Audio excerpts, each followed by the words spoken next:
Hey guys, welcome back to my new blog videos. তো বন্ধুরা, আজকে এখন বাজে প্রায় দুপুর 4টা, আর আমি বসে আছি আমার নতুন বাড়িতে। তোমরাই দেখতে পাচ্ছ যে বাড়িটা তৈরি হচ্ছে, মানে এখনও পুরো কমপ্লিট হয়নি। তো গাইস, আজকের এই ব্লগ ভিডিওতে আমি কোথাও গিয়ে ভিডিও করছি না। তো আমি তোমাদের কিছু প্রশ্নের উত্তর দেব, আর তোমাদেরকেও কিন্তু আমাকে কিছু প্রশ্নের উত্তর দিতে হবে কমেন্টের মাধ্যমে।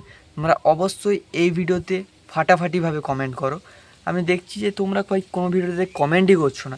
কমেন্ট ভালোভাবে করো। তো আমি তোমাদের সঙ্গে কথা বলতে চাই। কে কোথা থেকে দেখছো সেটা তো অবশ্যই বলবি, সেটা তো আমি অনেক দিন আগে থেকেই বলেছি ভাই। কে কোথা থেকে দেখছো তোমরা প্লিজ কমেন্ট করে বলে জানিও, কিন্তু তোমরা কিছুই বলে জানাচ্ছ না। তো মাঝে মাঝে কেউ কেউ কমেন্ট করে, আমি কমেন্টগুলো পড়ি, আমার খুবই ভালো লাগে। তোমরা সবাই প্লিজ কমেন্ট করো। আর আজকে আমি কিছু কোশ্চেন তোমাদেরকে জিজ্ঞাসা করব। সেই কোশ্চেনগুলোর আনসার কিন্তু তোমরা অবশ্যই কমেন্টের মধ্যে দিও।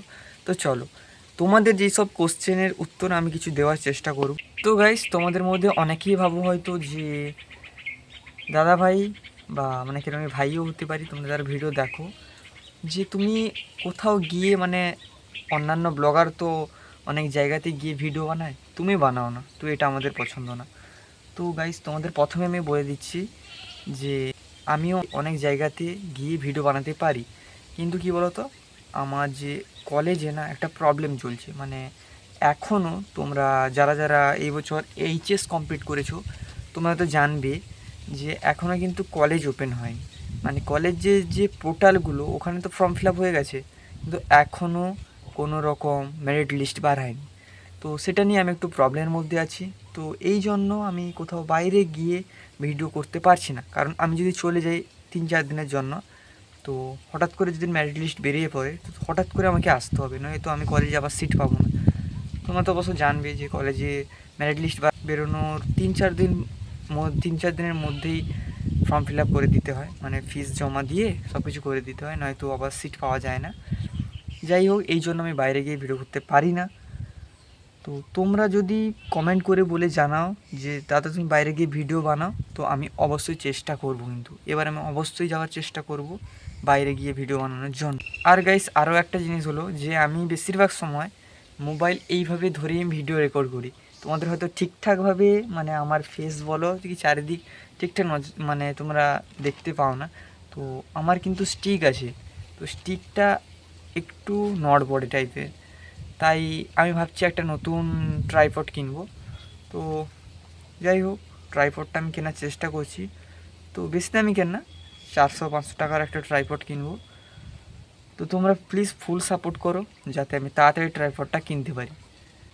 আর একটা জিনিস হলো, মানে আমি কিছুদিন থেকেই ভাবছি যে একটা জুতো কিনবো। তো কী জুতো কিনবো সেটাও তোমরা প্লিজ কমেন্ট করে বলে জানিও। মানে এমনি শ্যুজ কিনবো নাকি বুট জুতো কিনবো, তোমরা প্লিজ কমেন্ট করে বলে জানিও। আর আমার ওয়াচ তো আছে, স্মার্ট ওয়াচ আছে, তো আমার বোট ফায়ারের একটা স্মার্ট ওয়াচ তো আছেই। তো তোমরা প্লিজ কিন্তু কমেন্ট করে বলে জানিও আমি কী শ্যুজ কিনবো। আর গাইজ, তোমরা আমাকে প্লিজ সাপোর্ট করতে থাকো, মানে সাপোর্ট করো। তো তোমরা যতই তাড়াতাড়ি সাপোর্ট করবে তত তাড়াতাড়ি আমি আপগ্রেড হব। তোমরা কিন্তু প্লিজ কমেন্ট করে বলে জানিও যে আমি কোথাও ঘুরতে গিয়ে এবার ভিডিও বানাবো কি হ্যাঁ কি না, এটা প্লিজ কমেন্ট করে বলে জানিও। তোমাদের কমেন্টের আশায় আমি অবশ্যই থাকবো। তো যাই হোক, আজকের জন্য এতটাই। মানে এই সব কোশ্চেন আনসারের জন্যই আমি আজকের এই ভিডিওতে এসেছিলাম। তো তোমরা প্লিজ বলে জানিও তোমাদের কোশ্চেন কিংবা আনসারগুলো। তোমাদের যদি মনে আরও কিছু কোশ্চেন থাকে, তোমরা এই ভিডিওর মাধ্যমে বলতেও পারো, আমি সব কিছু কোশ্চেনের আনসার দেওয়ার চেষ্টা অবশ্যই করব। তো আজকের এই ভিডিওটা তোমাদের কেমন লাগলো তোমরা প্লিজ বলে জানিও। তোমাদের যদি ভিডিওটা একটুও ভালো থাকে, ভিডিওটা একটা লাইক করে চ্যানেলটা অবশ্যই সাবস্ক্রাইব করে দিও। দেখা হচ্ছে আবার কোনো নতুন একটা ফ্রেশ ব্লগ ভিডিওতে। Thank you so much for watching.